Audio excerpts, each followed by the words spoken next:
Hi, it's Robert Mendelson, Fractional CMO here in beautiful Montreal, welcoming you to another episode of the Fractional Pros Canada podcast.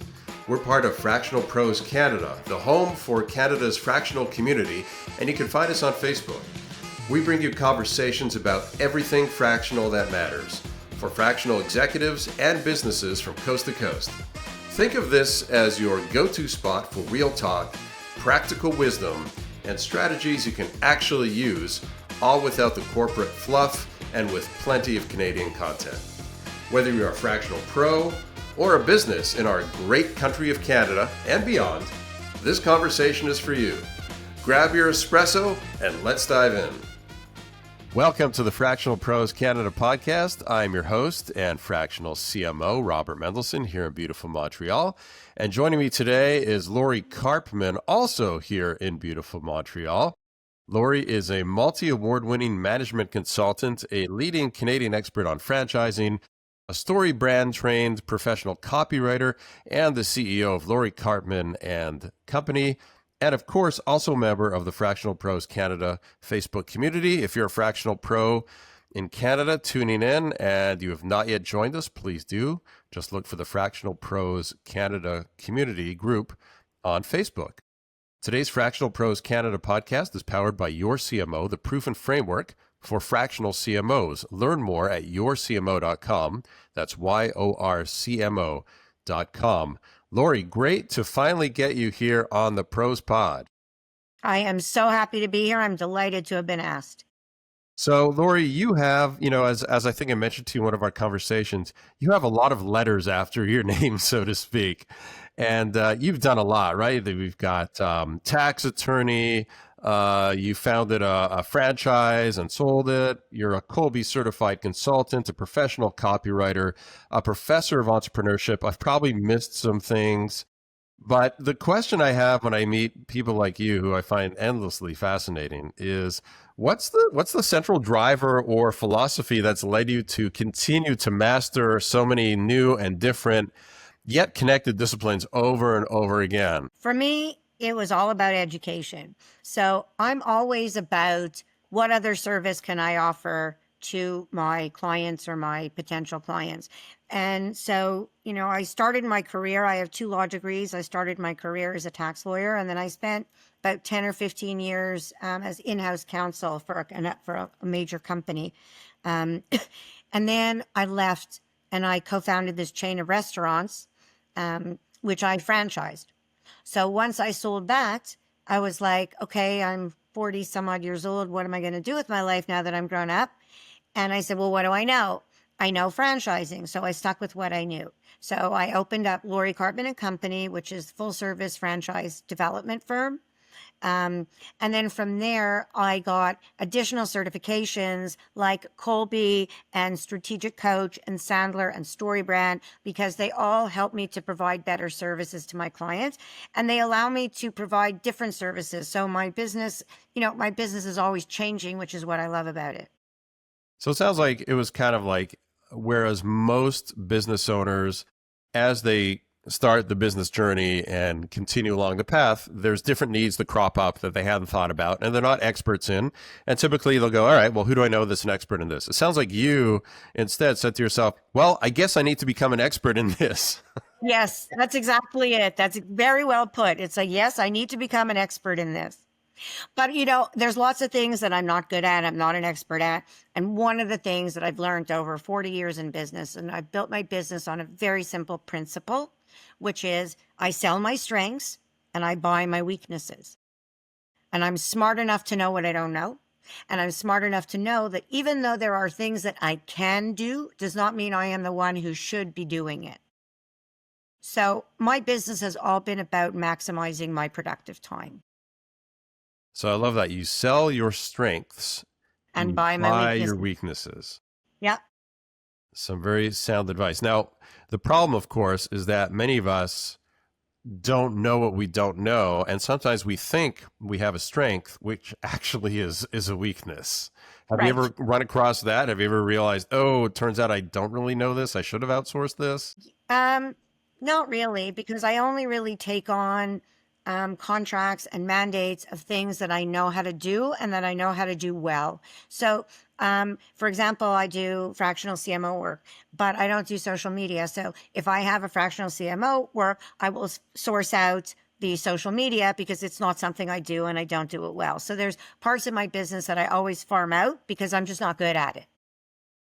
So a lot of fractionals, let's talk about fractional CMOs in this case, when they start their journey on the fractional path, coming from maybe a corporate background or an entrepreneurial background like myself, one of the fears often is, well, how do I put myself out there as a fractional CMO? Because I don't know everything about marketing. I know a lot about marketing, but I have experience in certain areas and certain areas I don't. So how do I put myself out there?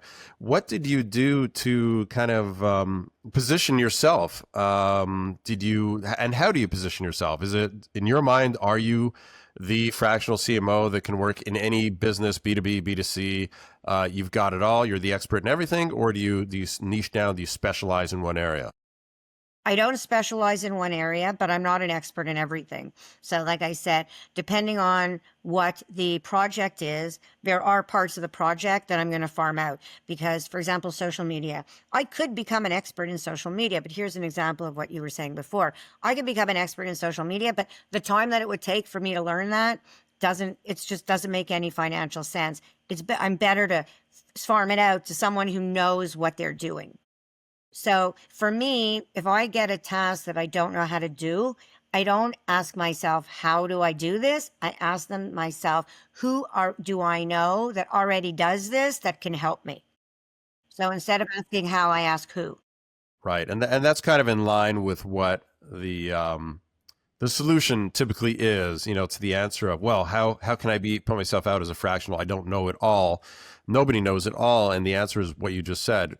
That for things that you don't know, that we don't know, the key is not knowing it, but knowing where to find the answers. And as long as we can do that, then we can put ourselves out there as a fractional CMO or fractional whatever the title is, without any hesitation, knowing that we can offer our clients whatever they need, whether we're the expert in it or we know somebody who is. Right. Exactly. Right. I love your tagline in your LinkedIn summary. It says, I help businesses scale using other people's money. Yes. So that's the ultimate goal, of course, for many That business is the owners. ultimate goal. Absolutely. And that's what the franchise model is. So, my business specializes in franchising and licensing, multi-unit business models. And franchising and licensing are both ways to build your business using other people's money because deciding to franchise is really a financial decision. So let's say, for argument's sake, you want to open 10 locations this year at 100 grand each. So you have options. You go to the bank, you borrow $1 million. Now you have $1 million of debt, plus the interest that you're paying. Plus, now you need to source and open and run and manage and fund all of these 10 locations. Or alternatively, you find 10 people that each have $100,000 each. You teach them to do what you know how to do, and they become a franchisee. So by building a franchise, you're using other people's money to scale your business because they're doing the investment to build the new locations. And you can scale a lot faster as well because you can have multiple locations going at any one time.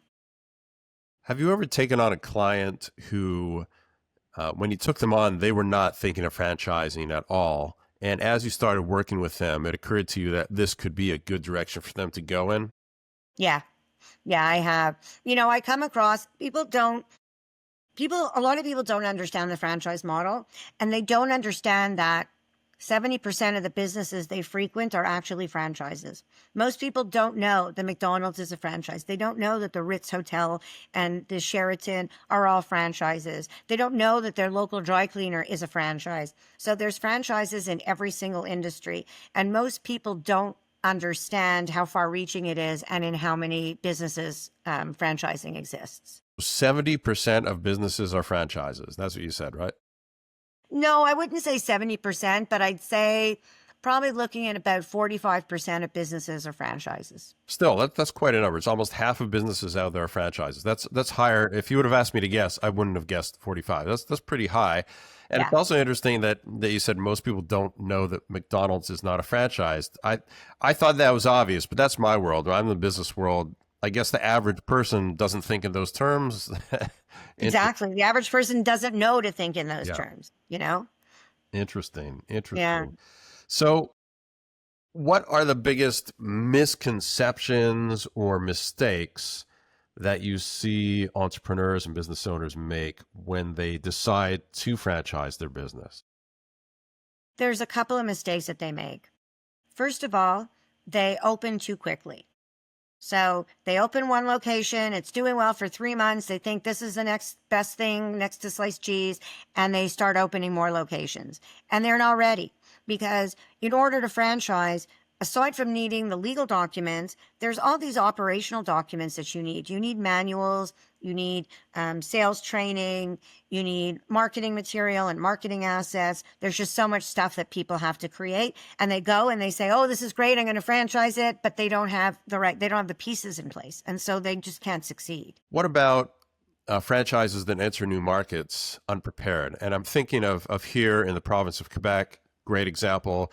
In the food service industry in particular, there's been multiple examples of franchises that do well everywhere outside of Quebec. In the rest of Canada, in the US, we're thinking of Red Lobster, for example, is a classic. It came here, it failed, and so many others. Swiss Chalet, Yeah, super Taco Bell, popular. Taco Bell. There's so Cayman many. Left. So what happens? What's going wrong with these big franchises? I mean, we've seen this happen over and over again with big names. You would think that companies of that size have done their homework and are sure that this is going to work. Where do you think they go wrong?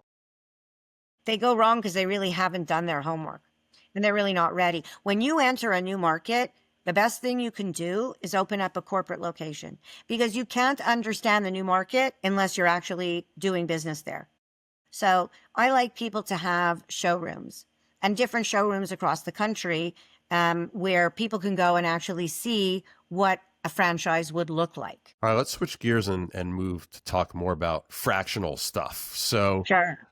you offer the one-stop shop model, which is I won't say unique, but it's less common in the fractional world. Most fractionals are out there as, a one-person show, or maybe they have a firm with a small team of other fractionals they work with.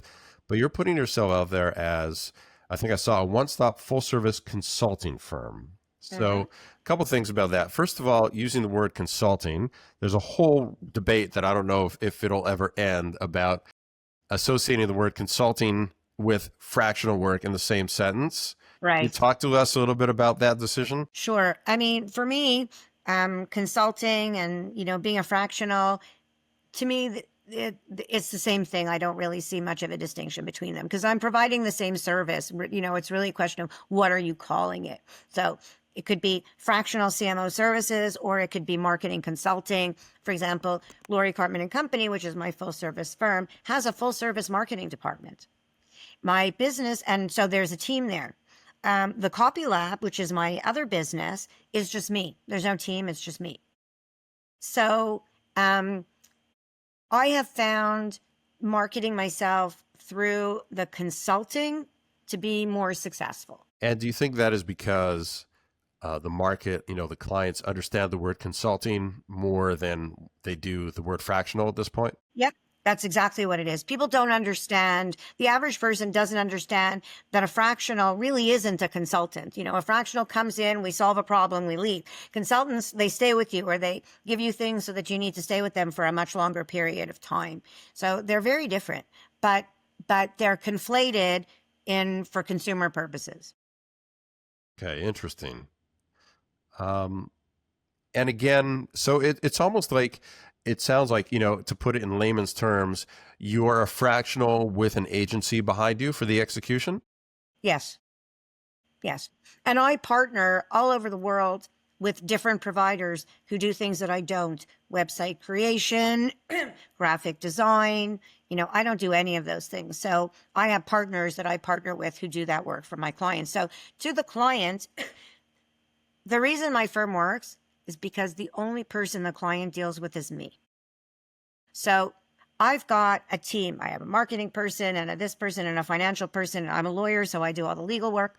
But I have this team of people who are in place who can carry out, different aspects of the contract. When you take on new clients, is there a pattern you see of, let's call it a hidden growth bottleneck that you often are able to uncover, which the internal teams or the client themselves just can't see because they're too much in the weeds? Yeah. And mostly for me, I'm a believer that every business needs multiple revenue streams. And that's particularly true in franchising. A franchisor cannot live on royalties alone. So I'm very big about my clients, whether they're franchised or not, about creating additional revenue streams. So, for example, making them a supplier, that the franchisees need to buy products from them so that they get a revenue stream from there. So I'm a big believer, and that's where I usually uncover things in businesses. I say, have you ever considered opening up a wholesale business with these products? And you can, you have a whole different target market for the wholesale business. So I'm always looking at creating additional revenue streams. So you believe that's kind of the biggest bottleneck when you take on a new client? You're looking at how many revenue streams they have, and often they have too many eggs in one basket. Yes. Yeah. Yeah. Yeah. You need to spread the risk, and you need to have multiple sources of revenue. So that kind of ties in with the whole tariff effect in the business environment right now, and it's become glaringly obvious that most Canadian businesses, all the eggs in the one basket has been U.S. clients, whether they're consumers or businesses, and now all of a sudden it's time to diversify those revenue streams. Yeah. Any insights, any experiences you've had working with companies in that situation? Yeah, I took a brand that I franchised, and they came to me. They weren't franchised, so I put in all the the systems and procedures to franchise the business, and then we made him a supplier to his franchisees. So what we started doing was pre-bottling the sauces and the spice mixes with a private label, so that the franchisees they can only buy it from them because it's a private label product. They don't know what's in it. So that was very successful for them because, again, it created the secondary revenue stream over and above royalties. It's almost like vertically integrating the business. 100%. That's exactly what it is. Yeah. Nice. And any other thoughts you have for businesses who are struggling with that reliance on the U.S. market as, their biggest client, their biggest customers? Any other tips or suggestions as to how they should approach cracking that nut as to, we've only ever sold to the U.S., we're still not sure what to do now? We look at an opening in another market. That's usually what I do. If they've saturated one market, then we look and say, okay, well, if you've saturated the US, what about Canada? Or, what about France or Dubai or Italy or Paris or, any of those kinds of things. So I work internationally. So we look to see what would be the next best market for them. And then we do a tremendous amount of research, before we tell them, yes, this is a good place for you to go. And at the end of the day, at the end of the research, for a lot of businesses, I'd imagine there's a lot of hesitancy. There's a lot of fear about going into a market that, is far away. It's off the continent. They don't know what daily life is like there. And even with, you present them with a great business case, it looks like this is going to work here. The data shows this is a great place for you to open up and start soliciting and doing business. If that business owner is still very hesitant and still unsure, is there anything else you can do to reassure them? Well, it's not so much reassuring them. It's explaining to them that if they don't do this, they're not going to grow.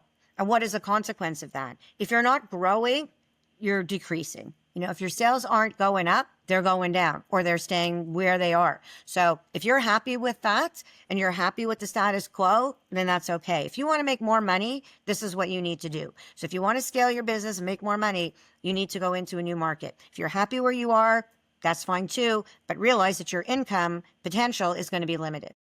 So I can imagine there's still businesses who are like, okay, I'm ready to do it, but how do I minimize the risk? How do I, dip my toes in the water before I dive in? If you want to be a franchisor, it's hard to dip your toes in the water before you jump in. It's not intuitive. The best thing you can do is work with a franchise consultant, someone like myself or other people who have been in the industry for a long time. I mean, I've been doing this for 40 years. So I'm really well versed in the industry, what's going on in the industry, to be able to look at new opportunities for existing clients. And what if it's not a franchise operation? What if it's a standalone business? Mm-hmm. What's the advice there to help them dip their toes and minimize the risk? I would have them open a second location in the territory that they're interested in expanding in. So I tell them to open a separate corporate location, which they get open, they get it up and running, and then they sell it. And then they open another corporate location. So you always have one corporate location. You keep building and selling the ones that you have. You make a specific promise to your clients. You say that you will help them regain 3 to 5 hours in their week, right? That's a really powerful outcome-based guarantee. Who can say no to that? Who doesn't want another Who wants 3 to 5 150 hours a year? I mean, who doesn't want 150 hours a year? Well, that's what we do. So how do you do it? How do you do it? And how do you measure that? Well, I measure it through the clients telling me that they've saved this much time. So it's anecdotal. The measuring is anecdotal. But I give them back time because I teach them tips and tricks that they can use to make their time more productive. I also teach them to sell their strengths and buy their weaknesses. So we look at what are their strengths, what are their weaknesses, what can I sell, and what do I need to buy? So we look at figuring out what kind of formula there would be for them in terms of the sales and the market potential. Can you give us a taste of one of those tips and tricks? Could you share one of the top ones that you've seen work over and over, the low-hanging fruit? For me, it's based on a quote that was by Roosevelt. And he said, and I live by this, he said, the secret to success is doing the common things uncommonly well. And that's what my business excels in. We excel in customer service. When clients come to the firm, they deal with me. They're not dealing with any supplier. They may deal with an executive assistant. They're not dealing with suppliers. They're not dealing with vendors. They're not dealing with other, service providers. The only person they deal with is me. And that's the biggest benefit, because not only are they getting 40 years of my experience, they're getting it from the top person in the company. They're not being farmed off to juniors. And a lot of people like the fact that they're actually getting me as their consultant. And I would imagine the principal of the business you're dealing with, who's your direct contact and you're their direct contact, is automatically saving some time right there because they're not going through layers of communication. Yep. They're not dealing with, a graphic artist who's sending in 3 different drafts. I look at the 3 different drafts. Then I decide which 2 I think are the best one, and the client sees those 2. But they don't spend any time seeing anything other than final drafts. Profile mentions that you are a, in quotes, natural survivor, and that you use your own experiences with personal and professional challenges to inspire others. Mm-hmm. How has that resilience shaped the way that you now advise leaders, especially when they themselves are facing these inevitable crises that are involved in building a business? Right. One of the things that I do is I'm a big believer in meditation and breaks and time out and being able to clear the space in your head for new ideas and new things to come about. So when I deal with clients, I also want them to look at things out of the box. I want them to look at things in different ways. And that's what I bring to the table, because I've been in business for over 40 years and I've worked with every single industry you can imagine, I'm a wealth of information in terms of how to run your business, whether it's franchised or not.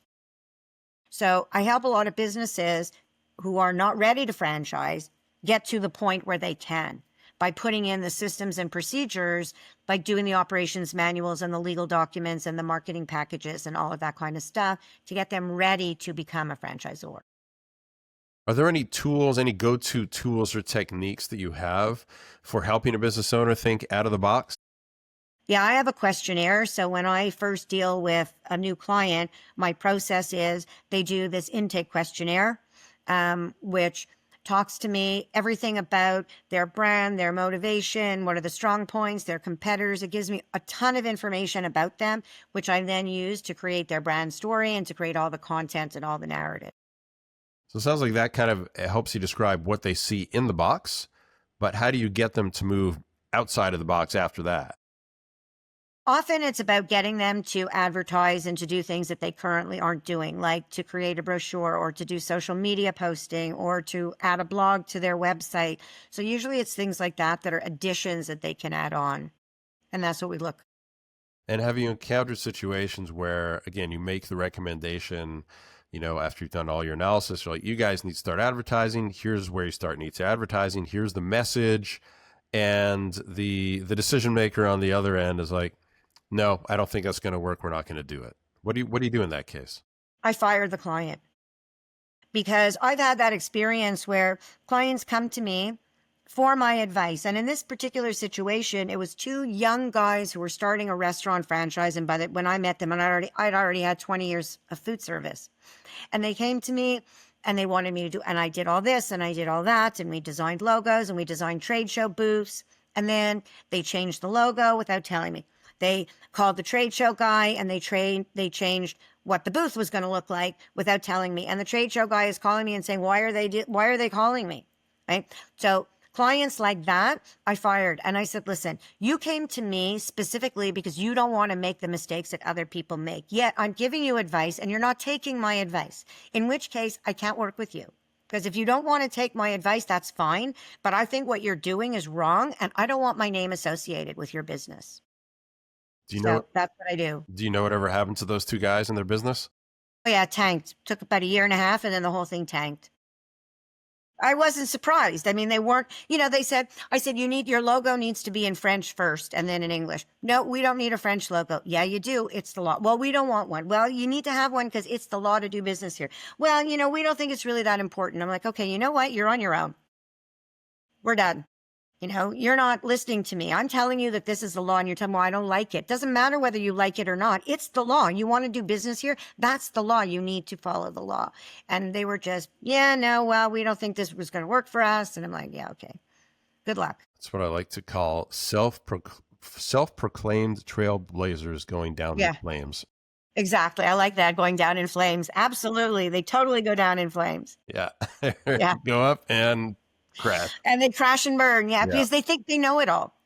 They think they know it all. And it's like, okay, well, if you know it all, then you don't need me. So I'm not going to waste my time. What's a good piece of advice, a tip that you would give other fractional professionals, whether they're CMOs, CFOs, operations, on how to better position their value and build a scalable practice? Pick a lane. You ask most people, who's your target market? And they're basically agnostic. And they say, oh, it's anybody with a business that has over 5 employees doing over $2 million a year. Someone says to me, that's what I'm looking for.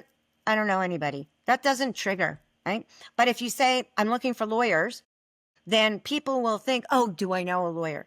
So I always believe that you have to look at who your 3 top target markets are, like really create your customer avatar, and then pick one of those and go after that vertical for 3 to 6 months and then move on to the next vertical. But stop trying to be everything to everyone. Pick a vertical, pick a lane, stay in your lane, see if that works. If after 3 months it's not working, pick another lane. And that's a common fractionals dilemma where, we decide, all right, I'm going to be a fractional. And they're like, well, the good news, I can do everything. I have so much experience. Like I myself, I've worked in 13 different verticals. So I can do it all. So I'm just going to go out there as a fractional CMO. That doesn't work. It needs to be, I'm a fractional CMO. My specialty is e-commerce and manufacturing. Right, exactly. And further define it with, certain minimum revenues, et cetera, et cetera. Exactly. Yeah. You really need to be specific and pick a lane. because the message is going to be different. You could have 3 different customer avatars and the message will be entirely different. I had a client who was in solar panels, and we created one avatar for people who are using solar panels because they want to be more green, so they're environmentally conscious. And then there's the other people who want to use solar panels because they think it's a good investment in their house. They're 2 different markets. You know, what one of them is looking for is not the same. The content you create for one is not the same as for the other. So if I were creating content for people who are interested in going green, I would write articles about why solar panels are so important and how they're green and all of that stuff, which would appeal to them. But if they're not looking to go green, they're just looking to increase their investment, then I'm going to talk about how solar panels increase the investment, reduce the cost, make it easier to sell. So if you really need to be able to be very specific about who the avatars are so that you can generate very specific messages that will resonate towards them. Let's go hop into the time machine and go back to day one of your consulting, of your fractional practice. What's the one piece of advice you would give yourself that you now know after the experience you have under your belt? You know, being an entrepreneur and being in your own business of any kind has its highs and lows. And I've learned over the years that there are highs and lows, and that the highs are there and that the lows will be there. So when I'm in the lows, I try to use that time to do things productively, to do other things, because, you know, other things that can produce revenue for me. So I realize even in the down times that I know the good times are coming, so I don't panic as much. And I think everybody panics, right? When you're short on work, everybody's I need more work. I get that. But that's about as far as it goes. Because I know that like summers are slow. I know that, you know, January to March are slow. I mean, and I know what my slow times are. And so I can ride the waves a little bit better. And are there any techniques you have that help you ride those waves? Is it talking with other colleagues or contacts, or is it, you know, meditation? Is it going for walks? What other tools do you have to support you there? I practice gratitude. And that's what I teach my clients, to practice gratitude, to be grateful for what you have and not pine over what you don't have. Because the more positive you are and the more you put out that gratefulness vibe, the more that will come back to you and the more you will have to be grateful for. So, you know, I do meditation. I happen to live in a mountain, on a mountain that's in the woods. So I go for nice long walks in nature, and those are the things I do to protect my peace. I can relate. It's great. Final. Yeah, you know Montreal, so I live on Mount Royal. Right. Yes. I live right behind the oratory. That's where I live. Right. There's a beautiful piece of forest there to walk through. Beautiful. It's a great part of town. Yeah. I live practically across the street from the botanical gardens here. And wow. So there's a lot of, you know, I can either walk through flowers or I can go to a little forested area there, walk through the evergreens. It's wonderful. And it really does help, especially on those hard days, on those low moments. Nothing like a walk in nature, even for 15 or 20 minutes. It just that's all it takes. Just calms me down right away. It's amazing. Totally get it. Yeah. Yeah. That's my favorite, you know, my preferred way of unwinding is just to go for a walk. Yeah. Any final thoughts or a key message?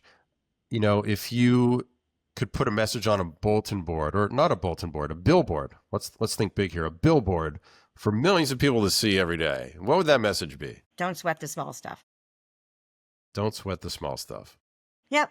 I know that it's cliche, but it's the truth. You know, it took me many years to get here where I am, where I don't sweat the small stuff anymore, or I try not to.